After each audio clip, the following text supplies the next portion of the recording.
right. Good morning, everyone. Thanks for joining today. My name is Stephen Paul Judd, as they said. I'm from Oklahoma, and I'm Kiowa and Choctaw, and I like to make things. I went to school. If it was hard to understand what it was saying in that, I went to school on a reservation in Mississippi, growing up there, and I always loved, but we didn't have a TV at first. I would just play outside. Maybe that's what helped develop my imagination. But when I finally did see TV for the first time and started watching TV, I noticed that I never saw anyone that looked like me. So I'm gonna we'll go ahead and start this. Can we go into a share screen? How do I do that? Yeah. Okay, cool. Share my screen here.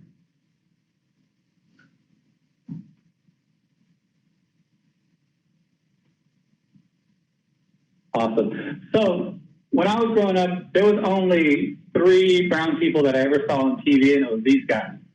The guy on the top, some of you may be too young to recognize him, but I would suggest that you please get on YouTube and look up a guy by the name of Iron Eyes Cody.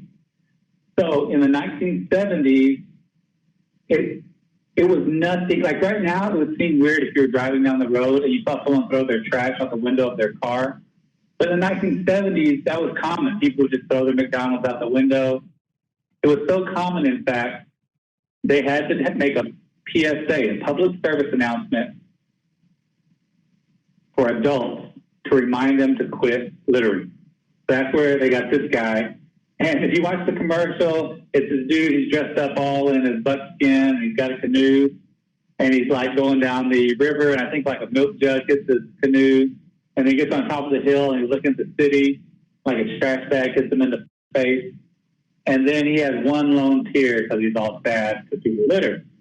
But it turns out this actor, Iron Eyes Cody, it wasn't his real name. He was actually an Italian guy. He was Sicilian. So we had him representing Indian people. Then in the far right corner of your screen was Jay Silverhill. He was, he's First Nation, and he was an actor, and he was on a show called The Lone Ranger. They were reruns when I was a kid, but the way that they had him talking was pidgin English. So it sounded something like this. White man speak 'em with fork-em tongue. So he didn't really speak English very well.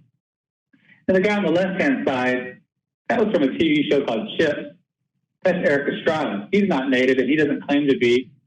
But I thought he looked like my uncle, so that's why I would watch that show on the weekends, because I wanted to see someone that I thought looked like someone from my family on TV. So after I got I went to college at a place called Haskell Indian Nations University in Lawrence, Kansas.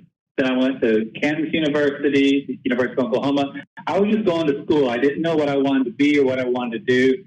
But really, I always liked movies. That was the main thing. So I was just going just to be going. So I ended up winning something called the ABC Disney Writers Fellowship. I moved to Los Angeles. I started writing on a TV show called Zeke and Luther for Disney XD. And then when that show was over, I came back to Oklahoma, and I needed some art for my apartment. So when I was in the 2nd grade, I had there was an art contest in the 2nd grade to draw your favorite book cover. And I ended up winning 1st place. And how well can you draw in the 2nd grade? Not very good at all. They probably all look the same. But I think my mom knew the teacher, so there was probably some sort of hookup. Anyway, because the teacher said I was good at art, I believed her.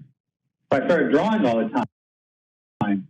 So I believe that if you tell someone they're good at something, they'll believe it and they'll start doing it more, and it'll be kind of self-fulfilling, kind of, but like you become that way. So when I was an adult and I needed art, I was thinking, well, I could paint my own art. I mean, I did win a contest after all in the 2nd grade.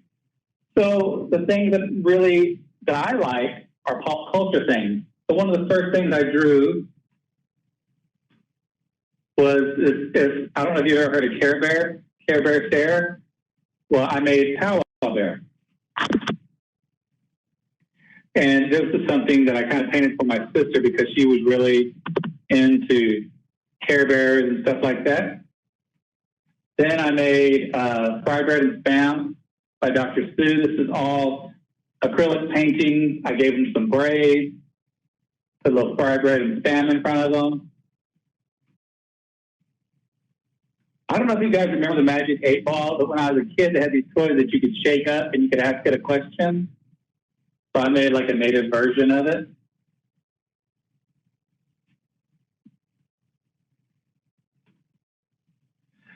I also painted this. One of the first paintings I did was Powwow Ranger. Power Ranger was a big show when I was a kid also. I don't know if they still have that show, but this is one I did.